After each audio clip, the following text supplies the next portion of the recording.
A verse that my mom would always cite to me was Isaiah 53:5. But he was wounded for our transgressions, he was bruised for our iniquities.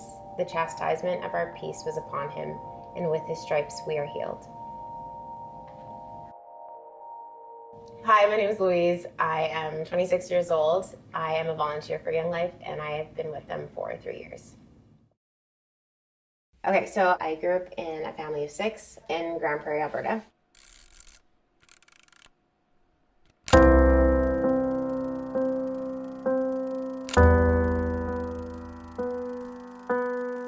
I'm the second of 4 children, and I grew up in a Christian household, so all my life I've known about Jesus, about God, and I think I always took for granted the fact that I grew up in faith. And so when I was around 14, I was really struggling with my faith life. I was struggling to figure out what it was and how I identified with it. So it was very much my faith life is my family's and not my own. So I was starting to figure that out, started going to youth group more often. And then it was October 2018, I started getting really bad headaches. And they were actually not headaches, they were migraines. And they were migraines that were so bad, I'd wake up in the morning and I'd just be bawling my eyes out because they hurt so bad. So my mom took me to the hospital. And the family doctor was a friend of ours too. So he gave me advice on like what to avoid when it came to migraines. So he said, avoid chocolate, avoid going to bed late, that kind of stuff. And I was like, okay, that sounds pretty simple. And then he said, let's actually do a blood test. So we did a blood test the next day. After that, my parents woke me up one morning and they said, we gotta go to Edmonton. So they didn't tell me anything. We got in the vehicle, started driving, and I was thinking, oh, I must have diabetes.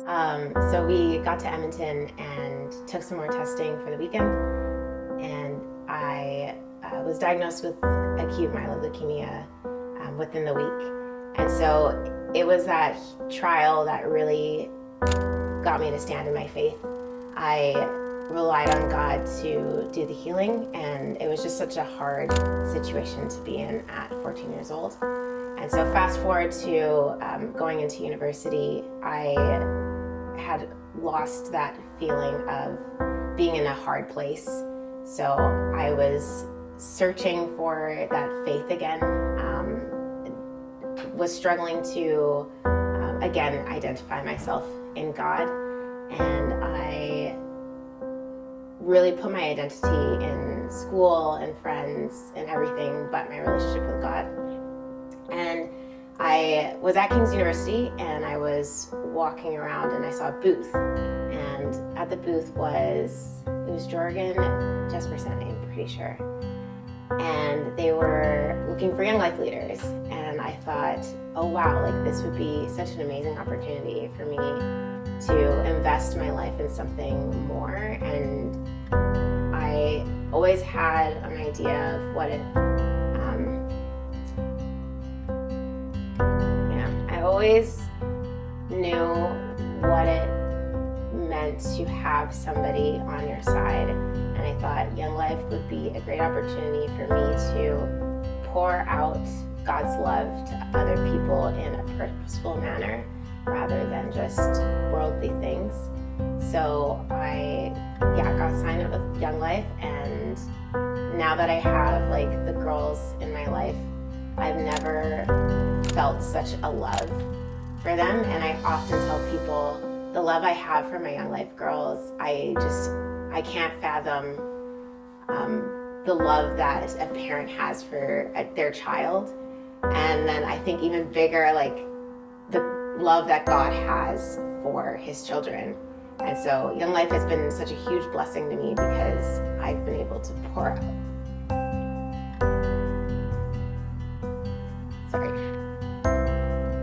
I've been able to find my faith in God, and I've been able to experience what it means to be loved by him and to love others through him. Yeah. You need to cry. You got it. So you didn't do Young Life like as a kid or anything? No, I never did. You Yeah. saw a booth. Then Saw a asked booth. for leaders. Yeah. That's cool. Yeah.